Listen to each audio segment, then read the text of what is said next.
Today's Talk Tuesday. We're talking about the coronavirus.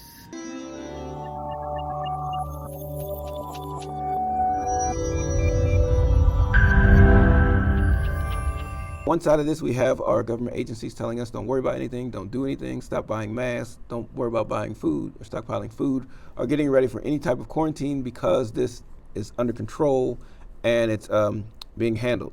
On the other side of that, there is a chance of a 2% mortality rate, and a 2% mortality rate in a country like the U.S., that means 3.3 million people have died from it. You also have a disproportionate number of people over 50 who are being hit a lot harder than anyone younger than 50. Children are particularly not so vulnerable. They're having typical symptoms of anything such as like the flu. So the other thing that you have to back up and look at when it comes to the United States and these pandemics, the previous administration's global protection or pandemic group was dismantled. So we do not have that anymore. So for someone to say that this is going to be handled, and it's being handled right now, is I'm not so certain about that. And the history gives me something a little bit different. We look at 2005. There was the bird flu. With the bird flu, best case scenario, 200,000 Americans were going to die because they're going to become infected. That didn't happen. 2009, swine flu, same numbers. Best case scenario, 200,000 Americans died. That didn't happen. 2014, there was the Ebola virus, then the pertussis outbreaks. Again, not as projected. 2015, you had the measles at Disneyland that all of a sudden started the anti-vaccine debate about measles. Truth of the matter is no one's really dying over the measles. In a small infant, yes, there may be an opportunity for measles to win that battle, but for most people, just like chickenpox, not too many people are dying from it. They are becoming very uncomfortable, but death is really not there. Maybe if you have a compromised immune system, yes, but otherwise, your body's going to fight the good fight. In 2016, we're looking at the Zika virus, right? Zika was all over the place, and then that was followed by another pertussis outbreak.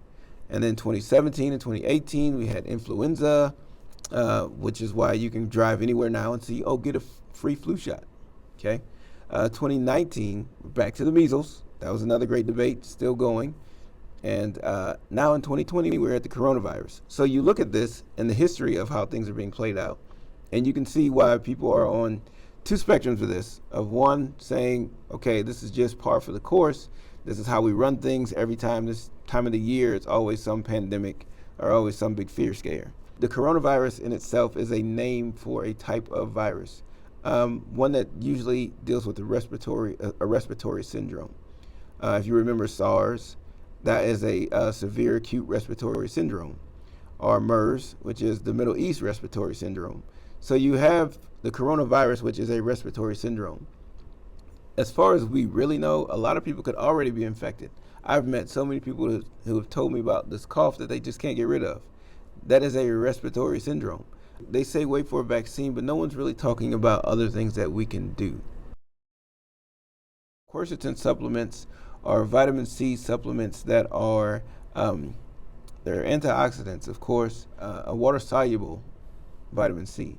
So you get these from the flavonoids from fruits and veggies, right? So some of the foods that you could be utilizing to help get this quercetin in your system, we're talking about organic apples, plums.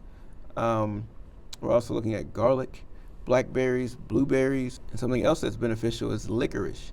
There's a certain element in licorice that actually helps your body to not be able to have viruses replicate.